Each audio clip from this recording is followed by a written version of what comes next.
You are not being controlled by an outside force. You are not being hypnotized by a secret message. The most powerful mind tricks are not performed on you. They are performed by you. And the greatest one of all is the story you are telling yourself right now about what this sentence even means. Consider for a moment the architecture of your own awareness, the decisions you believe you make freely, the opinions you feel you have chosen, the version of reality you are certain is correct. We assume our mind is a private sanctuary, a fortress of self. But what if that fortress was built with invisible blueprints? What if the very tools you use to perceive the world, attention, memory, narrative, come with pre-installed biases, subtle distortions that shape everything you see, feel, and believe? This is not about sinister manipulation. This is about the default settings of being human. Today, we examine 10 of these cognitive mechanisms, not as a list of flaws, but as a map of the hidden landscape within your own consciousness. Because to understand these tricks is to begin the quiet, lifelong process of seeing the magician's hands at work. And in doing so, you may discover that the greatest shift in perspective is not about learning something new. It's about noticing what has always been there. So, if the self is a story, who is telling it? And more importantly, who is listening? Hold that question. We will return to it. But first, we must see how this master storyteller shapes the very world it claims to merely observe. Your conscious attention is a spotlight in a vast, dark theater. Where it points, things become bright, detailed, and real. But the darkness is not empty. It is filled with everything else. The mind trick is the conviction that what is in the spotlight is all that matters, or all that exists. The rustle in the darkness, the feeling you ignore, the data point that doesn't fit. Your storyteller dismisses them as irrelevant noise. It curates your reality by deciding, moment to moment, what you are allowed to see. We think of memory as a library archive. It is not. It is a workshop. Every time you recall an event, you don't retrieve a file, you reconstruct it. And in that reconstruction, you subtly alter it. Details are smoothed over, emotions are retrofitted, endings are made to align with your current self-story. Your past is not a fixed record. It is a living document, forever being rewritten by your present. Faced with randomness, your brain will see a pattern. In clouds, in stock markets, in the sequence of daily events. This is a survival mechanism. But it becomes a trick when we confuse correlation for causation, when we believe the pattern means something, especially about us. A series of unfortunate events becomes a curse. A few coincidences become fate. The machine is so eager to find signal that it often invents it, weaving meaning into the fabric of chance.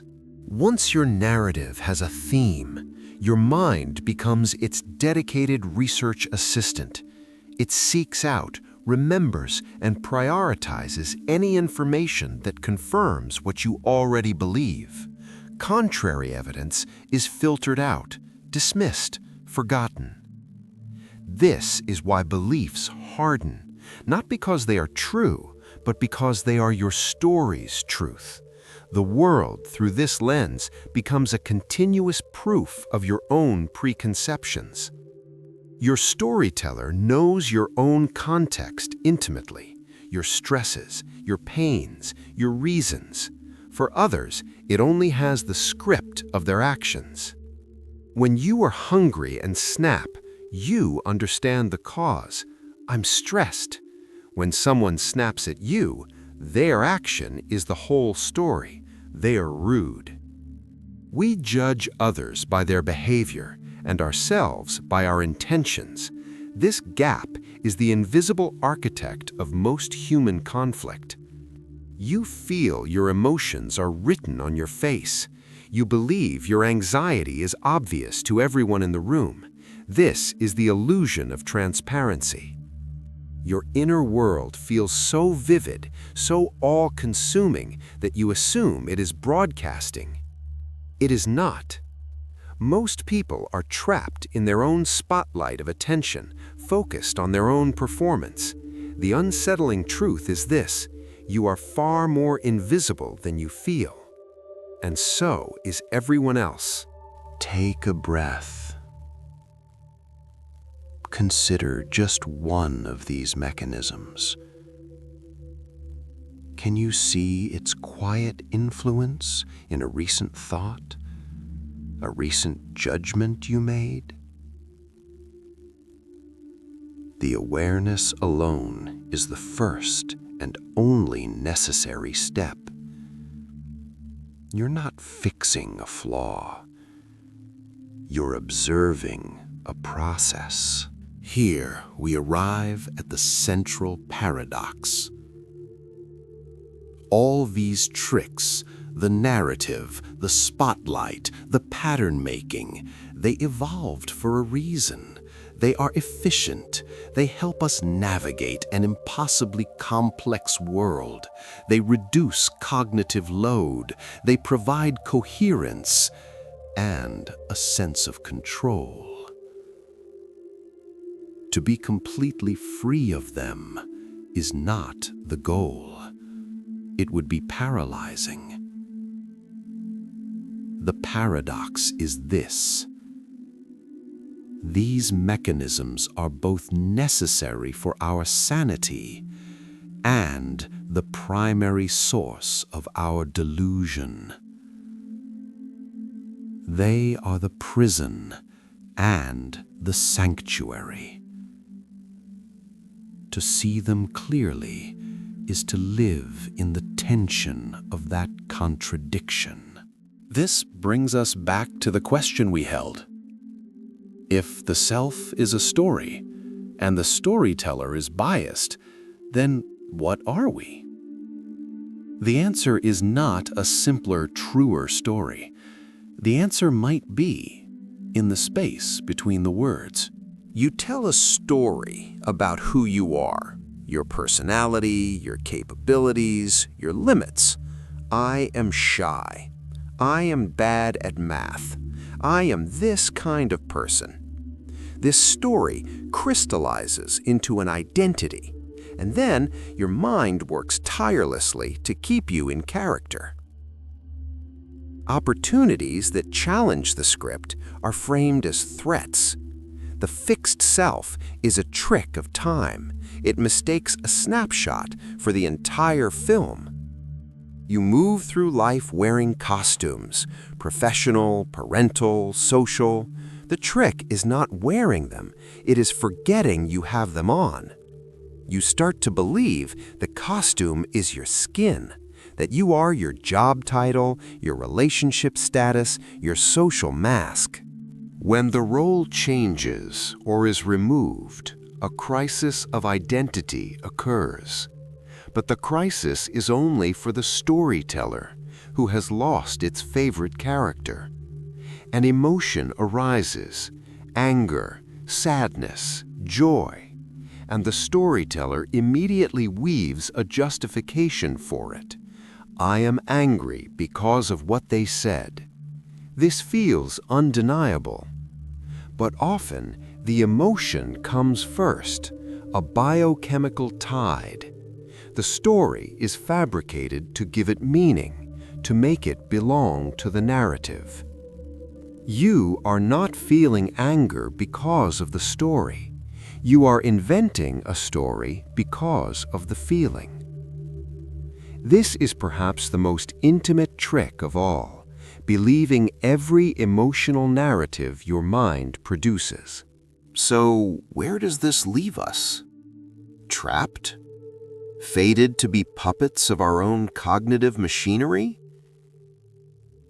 This is the perspective shift. Seeing these tricks is not about gaining control to stop them. It is about loosening the grip of their authority. It is the difference between being lost in a movie, crying at the drama, screaming at the villain, and remembering you were in a theater, watching light on a screen. The movie continues. The emotions may still rise, but they are held differently. There is a new layer of awareness, a quiet space of observation behind the story. This is the shift, from being the character in the story to being the awareness that contains the story, the character, the narrator, the theater itself. Why does this matter now? Because our world is a carnival hole of mirrors for these ancient mechanisms. Social media algorithms are confirmation bias engines. The 24-hour news cycle feeds the pattern machine with endless, disconnected data points.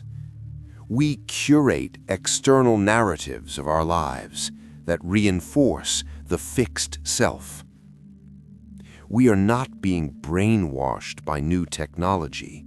We are being given hyper-effective tools to perform our oldest mind tricks on ourselves with greater speed and conviction than ever before. The existential tension is here. These tools connect us while isolating us deeper inside our own distorted stories. They promise understanding while amplifying every empathy gap. This leads to a quiet, ethical unease. If we are all running on biased software, how can we truly judge anyone? If another person's actions are the output of their own set of invisible tricks, shaped by a history you can never fully access, where does blame reside? Where does justice begin? This is not an argument for apathy. It is an argument for profound humility. It suggests that understanding should precede condemnation, that the most radical act might be to question the very first story that comes to mind about why someone did what they did. The emotional and intellectual payoff is not a life hack. It is not a list of 10 ways to beat your brain. It is a gentle, continuous homecoming. It is the moment you feel a surge of irrational anger, and instead of becoming the anger, you think, the storyteller is crafting a justification now. It is the moment you are certain of a memory, and you gently hold it as a version, not a truth. It is the moment you look at someone you've defined by a single role, and you wonder for a second what unseen script they are struggling with.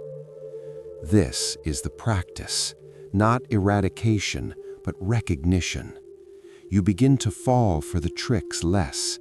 You see the magician's hands, and in that space between seeing the trick and still experiencing it, there is a sliver of freedom. Not freedom from the self, but freedom within it. So we end not with a summary, but with an invitation. You have seen the mechanisms, but this is merely the map of the territory. The territory itself is your next moment of experience.